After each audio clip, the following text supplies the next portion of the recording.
Queridos, essa semana eu não consegui ir até a igreja para ali na minha salinha ali, com a minha TV, gravar a aula dessa semana, mas ela vai ser gravada aqui de casa então, tá bom? Então os irmãos perdoem que daquela minha sala com a TV, com tudo ali hoje, eu estou gravando aqui do quarto do Teodoro, tá? Os irmãos conseguem ver aqui, ó, os quadrinhos do quarto dele. Então, estou improvisando aqui um estúdio hoje. Irmãos, o que importa mesmo é estarmos juntos, o que importa mesmo é o conteúdo da nossa aula. Então, eu peço que Deus nos abençoe, que Deus me abençoe aqui, para tentar da melhor maneira levar o conteúdo para os irmãos. E você aí, Deus te abençoe, que os seus ouvidos, você receba essa mensagem, receba esse conteúdo e seja abençoado, tá bom? Então, queria te convidar a abrir a sua Bíblia comigo no Evangelho de João, Evangelho de Jesus, segundo escreveu João, capítulo de número 3. Na aula passada, nós tratamos daquele tema tão importante, né, irmãos?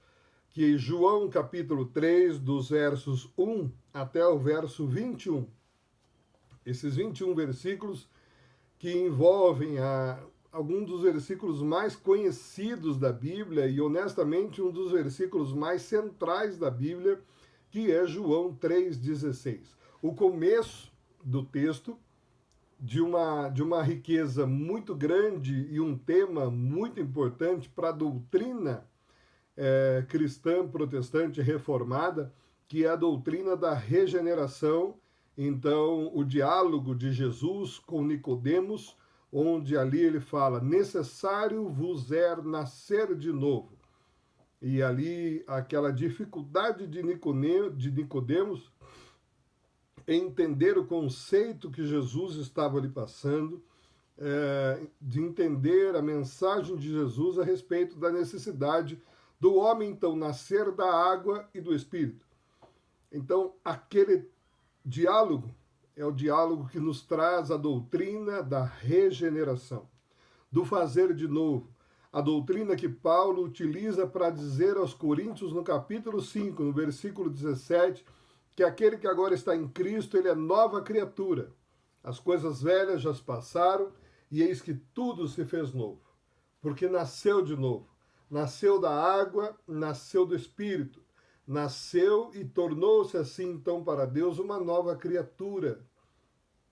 Fruto do arrependimento, fruto da primeira obra da graça do Espírito Santo na vida do homem.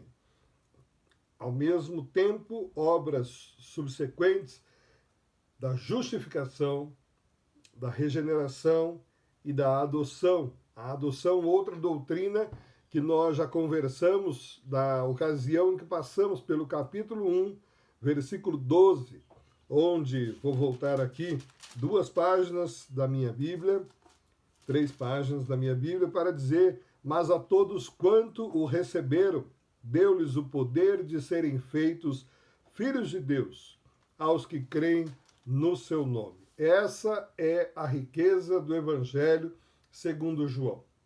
É a riqueza de entendermos todos os conceitos que João traz no seu Evangelho e temos que estudar isso de forma tão zelosa, tão cuidadosa, irmãos, para entendermos todos os conceitos que João aplica. Agora eu quero que os irmãos abram, então, capítulo 3, versículos 22, até o final do capítulo, até o versículo de número 36.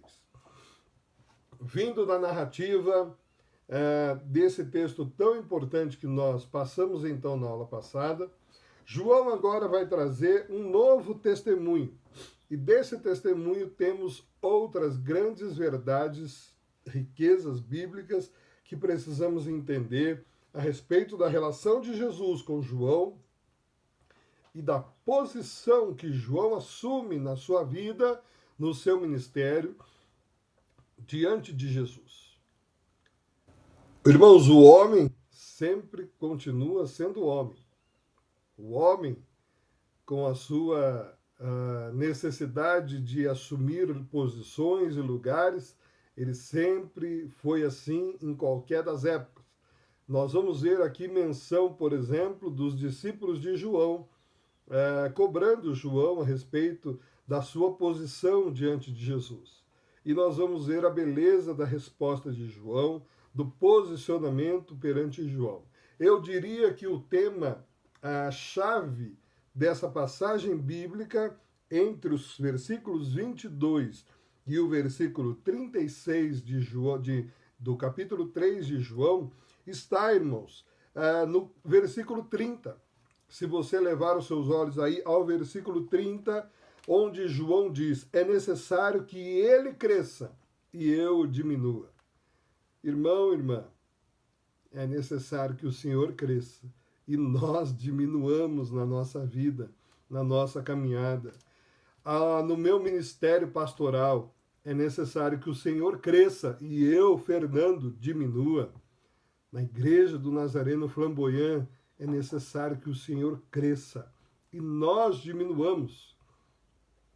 Assim é, irmãos, então, a realidade desse trecho bíblico, desse texto, tão rico, tão importante para que nós tenhamos a leitura de algumas questões importantes na relação de João e Jesus e do ministério de Jesus. Então vamos ler esses versículos que aqui seguem.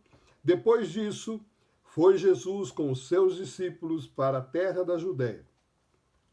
E estava ali com eles e batizava.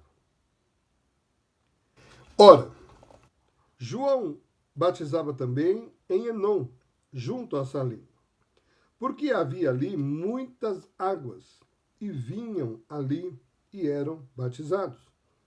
Porque ainda João não tinha sido lançado na prisão.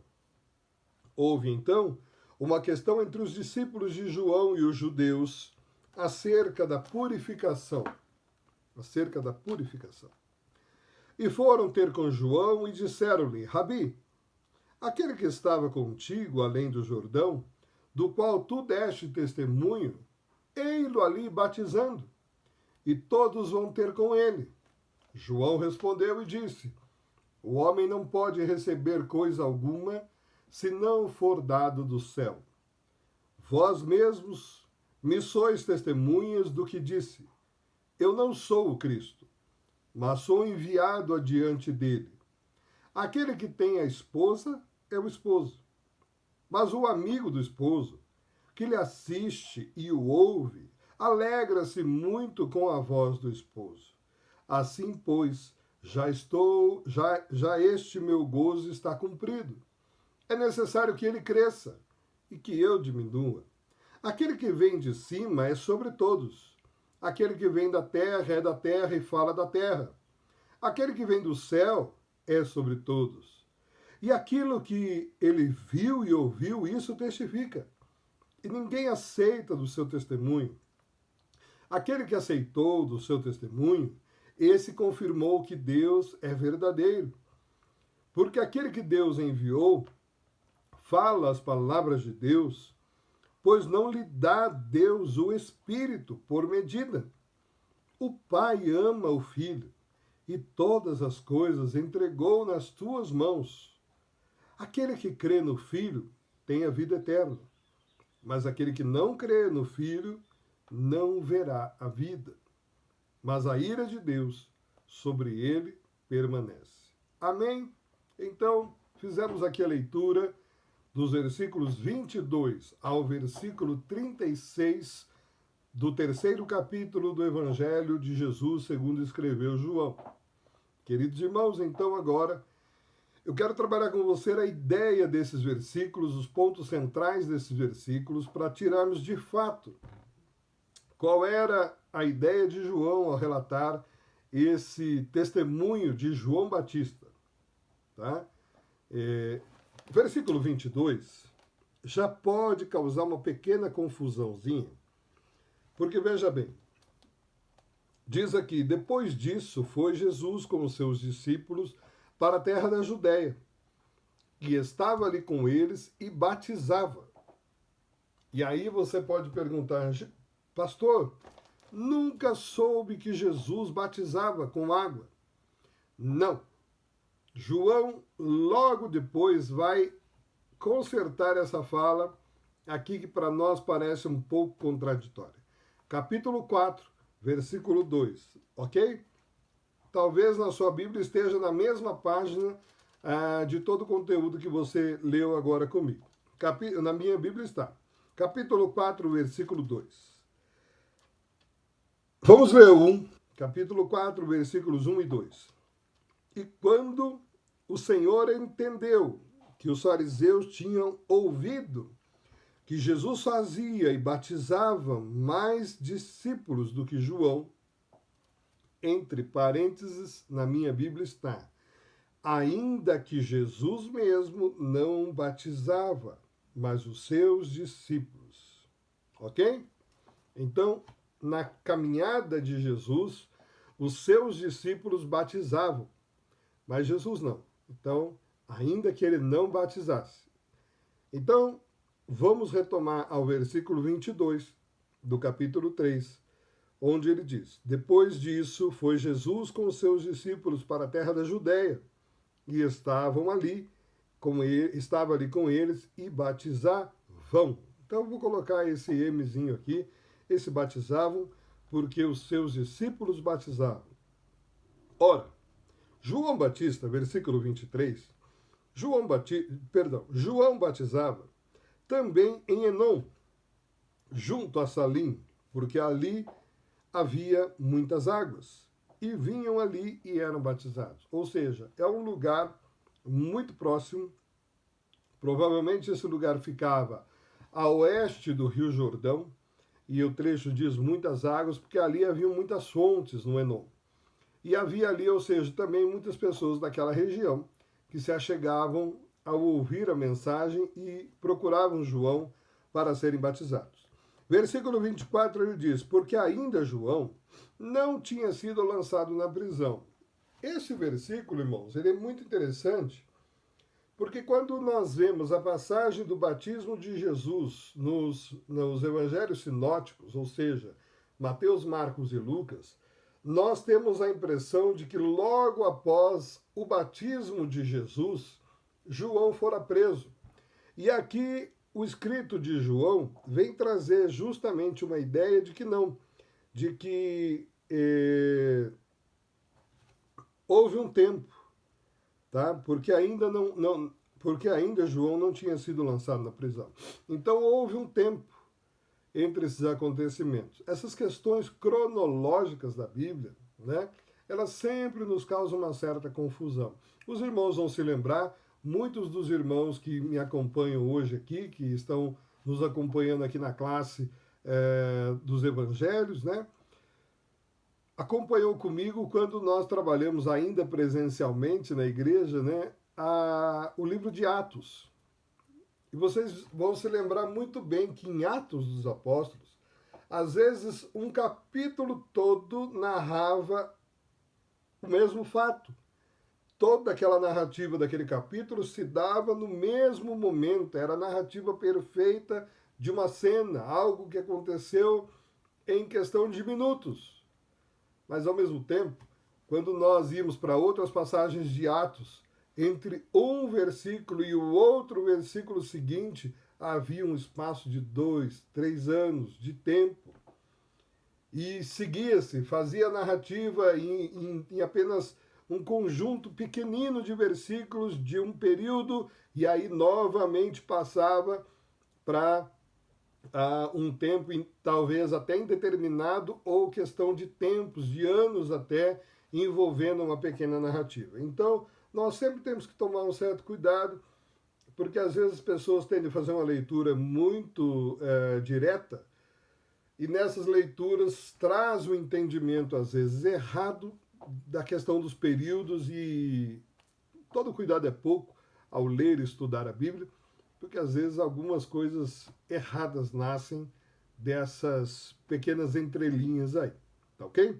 Então, a questão, a importância dessa fala de João a respeito de João Batista, da prisão de João Batista, é para termos esse entendimento, que entre o batismo de Jesus e a sua prisão, João continuou exercendo o seu ministério de batismo juntamente com os seus discípulos.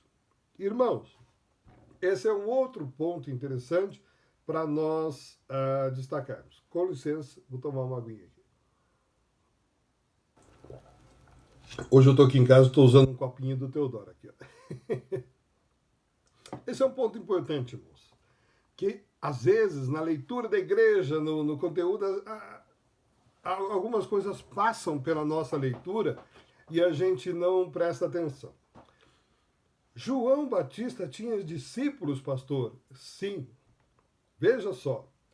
Quando no versículo 26, um dos seus discípulos chega para ele e diz assim, ó, e foram ter com João e disseram-lhe, Rabi, lembra que aqui no capítulo 3, no começo dele, Nicodemos se refere a Jesus também como Rabi, que significava mestre. Sim, João era mestre para um grupo de discípulos. Irmãos, existia na época uma cultura dessa questão dos mestres. E eles eram seguidos sempre por discípulos.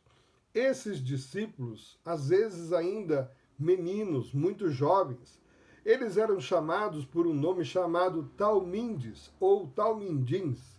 Esses talmindes eram jovens que caminhavam com pessoas, com mestres, homens de maior conhecimento, eloquência, sacerdotes e todos os outros. Muitos desses homens tinham e caminhavam na sua jornada acompanhados dos seus talmindes, dos seus discípulos.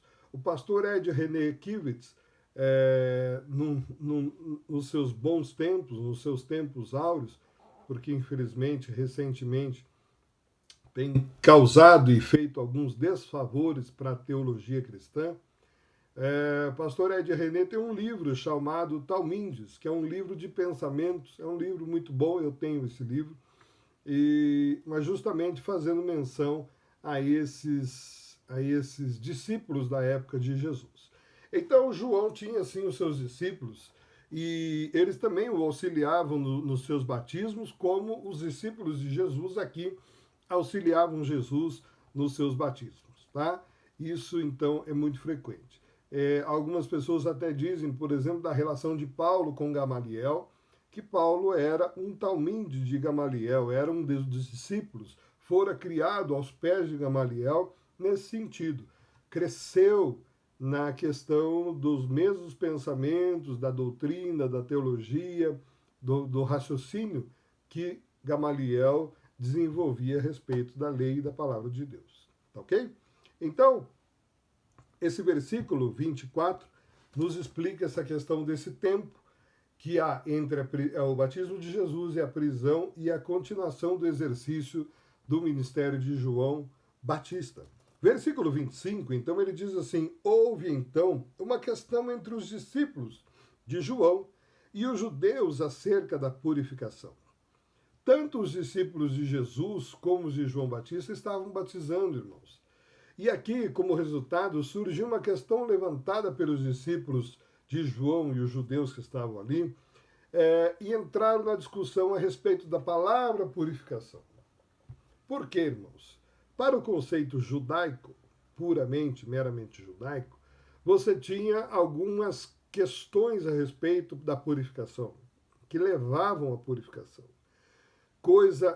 Isso é um desenho muito interessante, porque a questão da purificação para o judeu, ela estava relacionada desde a sua raiz, desde a sua genealogia, ou seja, dependia realmente da sua raiz familiar, puramente judaica, vinha a questão da circuncisão, ou seja, o cumprimento da lei na circuncisão, o cumprimento e o exercício da lei, entre tantas outras coisas. Então, tudo isso para o judeu estava envolvido na questão da purificação. Ok? João vem batizar. E uma das raízes da palavra batismo está relacionada à purificação. Ok? Se você puxar um dicionário e procurar a palavra batismo, ou ato de se batizar, vai estar relacionado à purificação. Tanto é que a palavra de Deus diz que todo aquele que for batizado, crer e for batizado será salvo. O que significa dizer que podemos traduzir: todo aquele que crer e for purificado será salvo. Certo? Então eles discutiam a respeito disso. Essa discussão ela não cessa muito rápido. Essa discussão ela vai demorar, ela vai ser estendida, porque quando você fala do judaísmo, você fala de tradição, você fala de algo que está enraizado, de algo que é muito forte na vida daquele povo. Prova é que quando Paulo vai às igrejas, vai abrir as igrejas nas regiões gentílicas, Paulo vai ter dificuldade, por quê? Porque os judeus vão atrás, tentando judaizar o povo, levar o povo sempre a vincular o evangelho à lei, ao cumprimento da lei. Enquanto o evangelho, ele independe da lei. Para eles, não. Para eles, o evangelho, o ser batizado, passava pelo cumprimento da lei. Ok, você pode ser batizado, mas não adianta nada se você não tiver sido circuncidado, se você não for cumpridor da lei, se você não tiver cumprido com todo o ritual da lei. Não, e João e Paulo tinha essa luta com os homens, com os judeus. Foi essa luta que ele enfrentou no primeiro concílio de Jerusalém, quando ele retornou a Jerusalém da sua primeira viagem missionária. Foi essa luta que ele rebateu quando escreveu aos Gálatas, tanto é que o versículo-chave central da carta aos Gálatas é Gálatas, capítulo 5, versículo 1. Para a liberdade foi que Cristo vos libertou, então não tornem-se a colocar sob julgo do peso da lei. Então, assim, essa discussão aqui que nós vemos aqui, entre os discípulos de João e os gentios, ela vai se estender por muito tempo. A verdade, ela se estende até hoje. Ela vai se estender até hoje. Porque sempre haverão aqueles que vão discutir a forma, vão discutir como fazer. Certo dia eu vi um pastor dizer algo que eu realmente concordo com ele. Se nós pegássemos aquele cego que foi curado através do cuspe de Jesus, quando Jesus cuspiu no barro, na terra, fez ali um pequeno barro, um lodo, e colocou aqui no seu globo ocular, formando um globo ocular. Se nós pegássemos esse cego, com o cego de Jericó, que Jesus simplesmente lhe deu ordem, dizendo, torne a ver. E esse pastor dizia que se nós juntássemos os dois e perguntássemos para um, como é que Jesus cura? Esse vai dizer, ele cura cuspindo no chão, fazendo um barrinho e forma um novo globo ocular. Tá ok? Foi assim com você? Foi assim comigo. Então, e você? Como que Jesus cura? Para com isso, rapaz. Para com isso, nada disso. Jesus cura somente dizendo, torne a ver. E os dois iam debater isso pro resto da vida, iam se degladiar entre eles o resto da vida, para provar que o conceito de um é que estava certo ou que do outro, ou que a cura de um é que estava certo ou do outro. Enquanto, irmãos, Jesus curou das duas maneiras. Enquanto os dois estavam certos, que os dois foram curados dessas maneiras. Irmãos, nós temos que entender que existe uma coisa que a Bíblia nos diz, que é a multiforme graça de Deus. Que Deus age de diversas maneiras. Inclusive, irmãos, isso é papo para mais de tempo. Eu, particularmente, creio que até mesmo essa diversificação, essa pluralidade de igrejas evangélicas, ela é, de certa forma, necessária, viu, irmãos? Porque existem certas pessoas que não são boas, não conseguem, por exemplo, caminhar debaixo de uma doutrina como a nossa nazarena, com os nossos hábitos, com os nossos costumes. Elas precisam de um... Estou querendo achar a palavra certa. Elas precisam ter sobre elas aquela coisa da doutrina, que eles chamam de doutrina, que na verdade doutrina é o que está na Bíblia. né? As igrejas que têm usos e costumes, elas costumam usar usos e costumes, dá-lhe o nome de doutrina. Mas não é. Doutrina é aquilo que vem da palavra de Deus, que é o ensino, a base, o conhecimento que vem da palavra de Deus. Mas essas pessoas precisam viver dessa maneira, porque sem ter esse cabrestinho, esse peso sobre elas não sabem conviver com a liberdade. Com a liberdade, com essa mesma liberdade que Paulo citou no capítulo 5 dos Gálatas. Mas elas precisam estar sendo guiadas, monitoradas por alguém. No mesmo conceito do que a Bíblia diz aos Gálatas, onde Paulo diz que a lei fora para o povo aio, ou seja, tutor, levando esse povo. Esse povo hoje é como se eles precisassem dos usos e costumes para ser aio, para ser tutor deles, uma vez que eles não conseguem viver e viverem bem, né, administrados sob a liberdade, sob a liberdade que o Espírito Santo dá.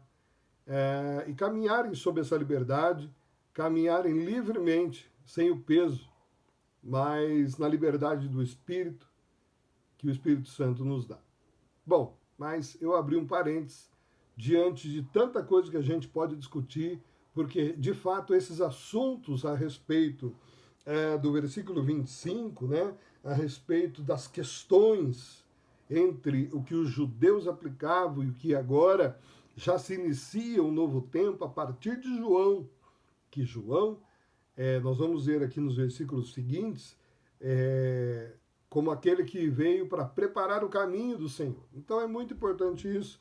Nós vamos entender um pouquinho sobre isso quando nós lemos o versículo 29, tá bom? Vamos avançar. Versículo 26, então, que nós já lemos, ele diz: E foram ter com João, e disseram-lhe: Rabi, aquele que estava contigo além do Jordão, do qual tu deste testemunho, ei-lo batizando, e todos vão ter com ele.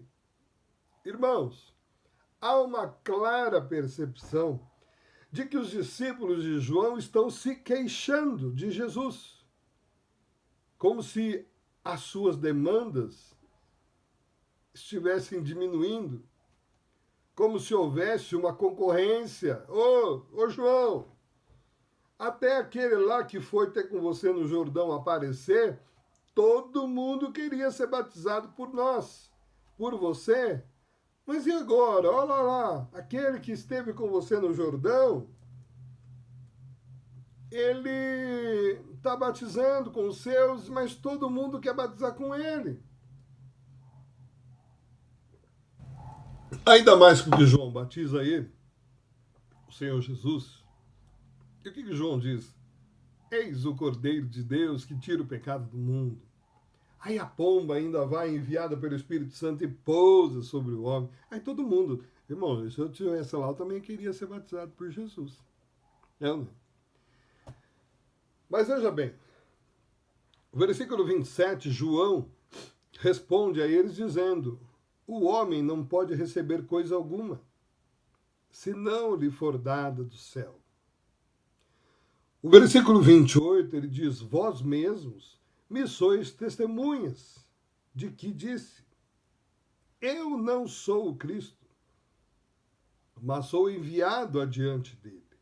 Irmão, João Batista deixa bem claro a relação que havia entre ele e Jesus. Primeiro ele fala de si mesmo. Depois, então, fala de Jesus, nos versículos 30 a 36. Nós vamos ver ele falando a respeito disso. O versículo 30, onde ele diz: é necessário que ele cresça e eu diminua. João explica, irmãos, aqui, que ele não podia aceitar posição de supremacia, que ele não podia pensar em ser superior ou estar se comparando a Jesus. É esse um ponto. O versículo 29 nos ajuda a entender, então, um pouco dessas duas últimas passagens que nós lemos. E ele vai dizer aqui: aquele que tem esposa é o esposo. Mas o amigo do esposo que lhe assiste e o ouve, alegra-se muito com a voz do esposo? Assim, pois, já estou no meu gozo, está cumprido. Perdão, irmãos. Assim, pois, já este meu gozo está cumprido. Pastor, não entendi nada. Vamos lá? Vamos ler de novo, versículo 29. Aquele que tem esposa é o esposo, mas o amigo do esposo, que lhe assiste e o ouve, alegra-se muito com a voz do esposo. Assim, pois, já este meu gozo está cumprido. Sabe como explicar esse versículo, irmãos? João vem fazer a aplicação daquilo que Jesus irá algumas vezes usar como analogia a sua relação com a igreja, como a esposa e o esposo. Mas na época, a cerimônia do casamento ela era realizada com a ajuda dos amigos do noivo, com os padrinhos, chamados padrinhos. Estes preparavam o casamento, preparavam vinho, preparavam e deixavam tudo pronto. E qual era a alegria do amigo do noivo? A alegria do amigo do noivo é quando tudo estava pronto. E então, vendo a alegria do noivo, vendo a alegria da noiva, eles se davam por satisfeito. Então, João vem aqui esclarecer que ele era esse amigo do noivo. João é aquele que veio preparar o caminho para que o noivo agora encontre a sua noiva. Entenderam então a passagem, irmãos? João é o amigo do noivo. Jesus é o noivo, está vindo para encontrar o seu povo, a sua igreja. Quem é João nessa relação? É o amigo do noivo. É a voz do que clama no deserto. A voz que veio preparar o caminho do noivo até levá-lo à cerimônia, até levá-lo a se encontrar com a sua noiva e agora se relacionar com ela. Então, versículo 29, João diz isso, que ele então, pois já está, o meu gozo está cumprido, ou seja, João se dá por satisfeito e sabia que agora então ele precisava sair daquela posição que ele estava de evidência, aquela posição que ele estava, porque até então João estava tendo um protagonismo em tudo aquilo. João, lembre-se das passagens que nós lemos em Lucas, no capítulo 1 e 2, quando os homens descem de Jerusalém, enviados pelos sacerdotes, para perguntarem para João quem ele era. És tu Elias? Quem és tu? És tu profeta? E ele então cita o profeta Isaías dizendo, não, eu sou aquele que viria, a voz do que clama no deserto, que veio preparar o caminho para o seu Senhor. Que já está entre vós, aliás. Então, irmãos, até aquele momento João tinha, de certa forma, um protagonismo. Lembre-se que João Batista, ele é o primeiro.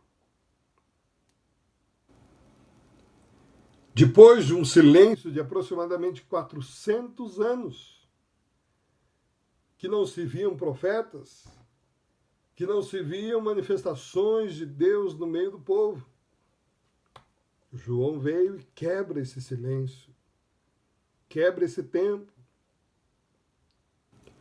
Então João inevitavelmente ganha esse protagonismo. Mas agora ele mesmo, no versículo 30, então diz, é necessário que ele cresça e eu diminua. Lembrando, irmãos, que esse João é aquele João que Jesus vai dizer que dos homens nascidos de mulher, ninguém é maior do que João. Que coisa linda, irmãos. A história, a relação, o entrelaçar da história de João com a de Jesus é realmente muito lindo de se ver. O desenho da história bíblica é maravilhoso. Lembrando daquilo que eu já falei para os irmãos nas primeiras aulas, sabendo que Isabel era prima, né, de Maria, que elas ali geraram praticamente em tempos semelhantes, com a diferença ali de 6 meses entre Jesus e João, mas elas puderam celebrar juntos desse tempo e dessa obra que Deus realizara na vida das duas, lembrando que do mesmo jeito que o anjo apareceu a Maria e depois a José, o anjo também foi ao encontro de Zacarias para anunciar João. Então João diz, é necessário agora que ele cresça e eu diminua. Aquele que vem de cima é sobre todos.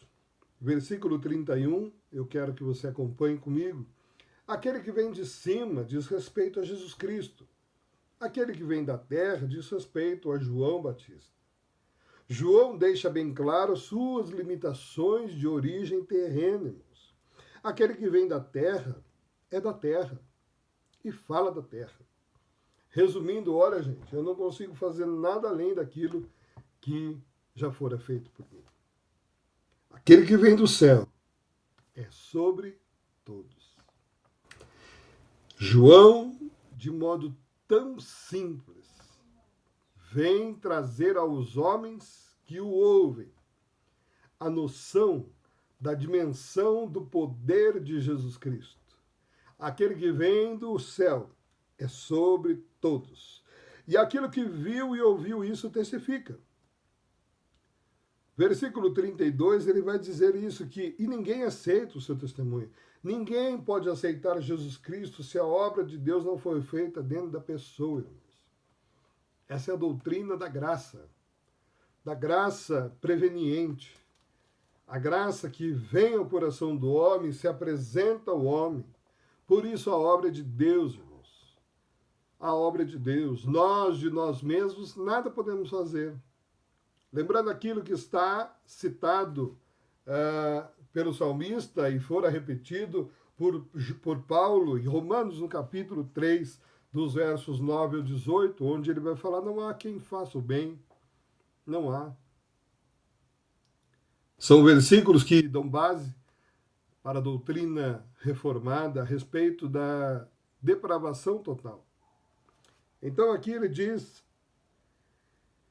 no versículo 32, e ninguém aceita o seu testemunho. Aquele que aceitou o seu testemunho, esse confirmou que Deus é verdadeiro. Versículo 33, o termo confirmou também significa selou. Em uma sociedade da época, irmãos, que muitos não sabiam sequer ler, as correspondências recebiam um selo para autenticar a sua mensagem.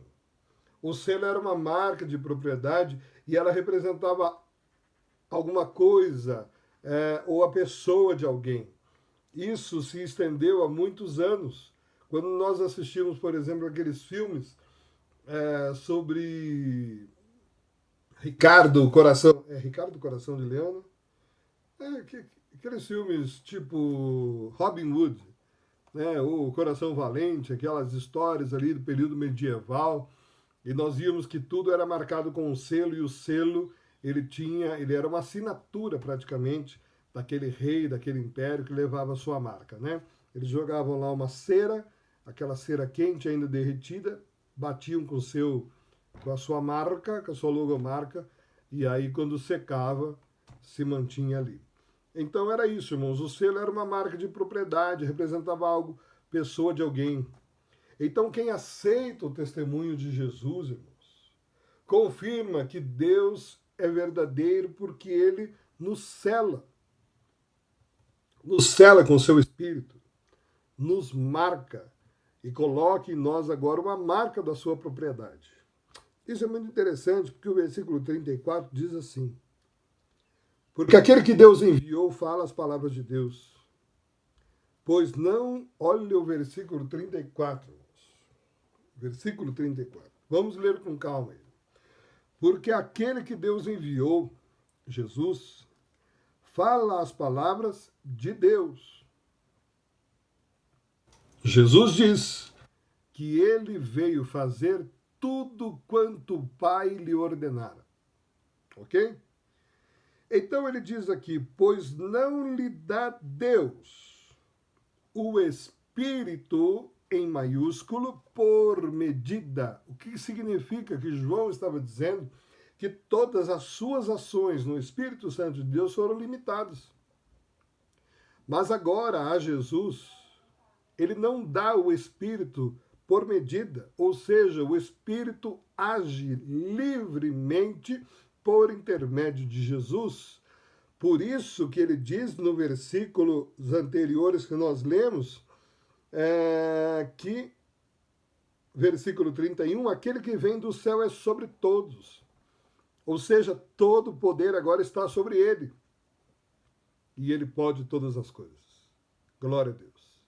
É lindo ver o último versículo do Evangelho de João escrito, onde João vai dar o testemunho aqui, dizer que há, porém, ainda muitas outras coisas que Jesus fez. E se cada uma das coisas das quais fosse escrita, cuido eu que nem ainda no mundo todo poderia conter os livros que se escrevessem. Amém? Glória a Deus. O poder de Deus, irmãos, não tem limites, não tem fim. Então, uma única coisa que eu quero te chamar a atenção no versículo 34, que é um versículo que ajuda-nos a qualquer um explicar a doutrina da Trindade, irmãos. É um dos primeiros versículos que nos... primeiros assim, vamos lá. Somados, por exemplo, a João 1:1, né? Que é um versículo chave para que nós entendamos essa questão. No princípio era o Verbo, e o Verbo estava com Deus, e o Verbo era Deus. Mas aqui nesse versículo 34 do capítulo 3, mostra claramente a ação e a participação das três pessoas da Trindade agindo da mesma maneira no mesmo tempo.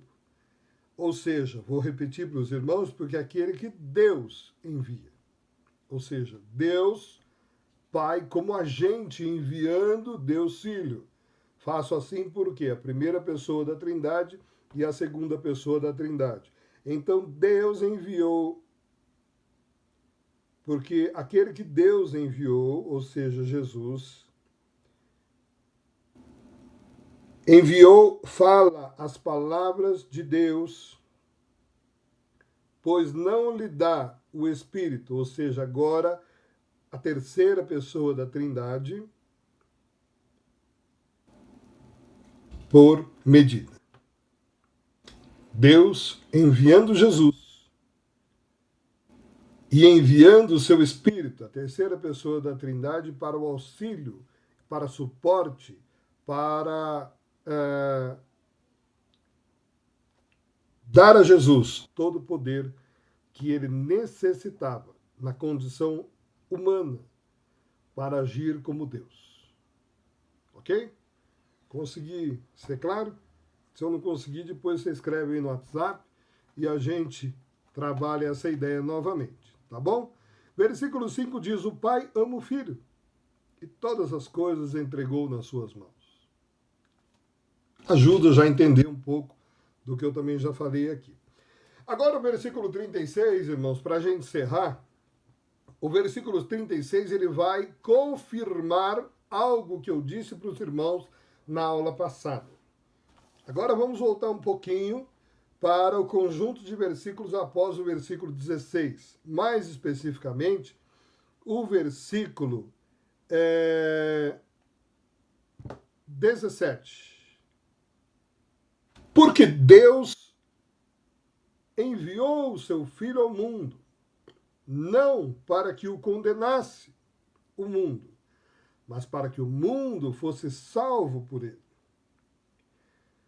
O versículo 18, ele diz, quem crê nele não é condenado, mas quem não crê já está condenado.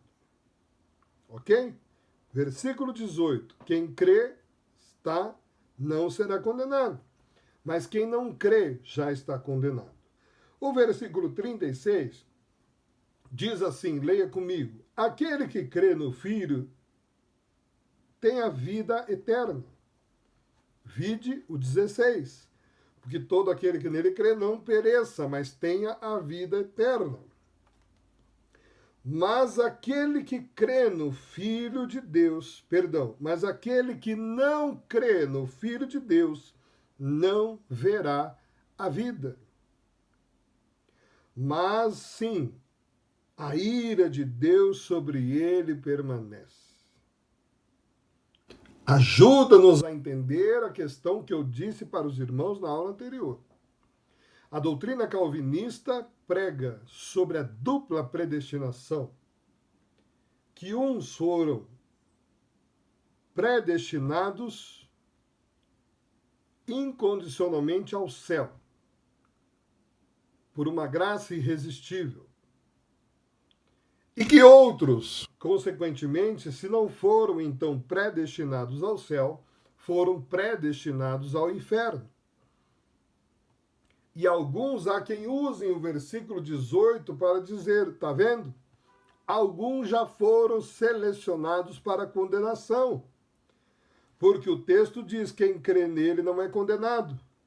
Mas quem não crê já está condenado. Esse já está condenado, eles entendem como uma predestinação à condenação.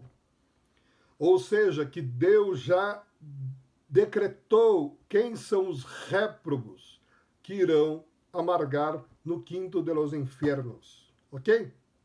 Mas, irmãos, entendendo a doutrina da justificação, entendendo Romanos capítulo 5, versículo 1, onde o texto diz que justificados, pois, mediante a fé, tendes agora paz para com Deus. O que significa dizer, irmãos, que é óbvio, segundo esse conjunto de versículos e outros de Romanos que nós poderíamos falar aqui, mas dependeríamos de mais tempo.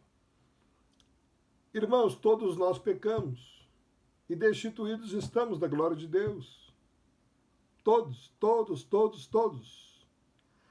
Todos nós, segundo Romanos, capítulo 11, irmãos, fomos lançados e estamos na condição de condenação. Todos nós, irmãos, sem Deus, somos, sim, inimigos de Deus, porque ainda quando somos vistos por Deus, somos vistos à condição anterior que o Senhor nos encontrava. Ok? E o versículo 32 do capítulo 11 de Romanos diz que porque Deus encerrou a todos debaixo da desobediência. O que significa dizer que eu e você, sem Jesus, estamos na condição de inimigos de Deus. Sim, e estamos, sim, já estamos condenados. As pessoas desse mundo, sem crer em Jesus, sem confessar Cristo como seu Salvador, sem viver a experiência gloriosa com o Espírito Santo, a justificação, a regeneração, a adoção, sem se tornarem novas criaturas, já estão condenados, irmãos. É essa condição que esse mundo se encontra. O mundo jaz no maligno. E é isso que o versículo 18 está dizendo: quem crer nele não é condenado. Se eu for parafrasear esse texto, eu posso dizer assim: você que agora crê, você que agora reconhece Jesus sobre a sua vida e passou por essa experiência gloriosa com ele, não será condenado. Mas quem não passou por nada disso e não creu no seu nome, já está condenado. E o versículo 36, mas aquele que não crê no Filho não verá a vida, porque a ira de Deus permanece sobre ele. Não é algo novo, irmãos. Desde o Éden, a ira de Deus permanece sobre o homem, não sobre quem agora tem a marca de Cristo, não sobre quem agora o Senhor, olhando para nós, vê que há a aspersão do sangue de Jesus sobre nós. Nós estamos sobre nova condição. Sabe por quê, irmãos? Porque o versículo que eu li aqui de Romanos 11, o versículo 32, diz: porque Deus encerrou a todos debaixo da desobediência. Sim, eu já li esse trecho. Mas continuemos o versículo, onde o versículo diz: para também usar de misericórdia para com todos. Todo aquele que crer e confessar o nome do Senhor será salvo, diz a palavra de Deus. Então, vamos nos livrar dessas fábulas e vamos nos agarrar firme na palavra de Deus, crendo no Senhor, vivendo em novidade de vida e nos rendendo a Ele de todo o nosso coração. Encerramos aqui o versículo 36, encerramos aqui o capítulo 3 do Evangelho segundo escreveu João, e eu quero pedir que o Senhor te abençoe, te guarde, te dê uma semana de bênção e de paz. Eu quero dizer a você que ao longo dessa semana volte aqui para o YouTube da igreja, participe das aulas do pastor Cristiano, do pastor Rafa, do pastor Edson. Seja abençoado por todo o conteúdo que nós temos disponibilizado aqui no YouTube. Participe dos grupos pequenos, dos GPs. Nós temos hoje em atividade 3 GPs que semanalmente estão em atividades. Então venha, participe, seja abençoado. Quero te lembrar também, querido irmão e irmã, participe de coração do Ministério Mãos Estendidas.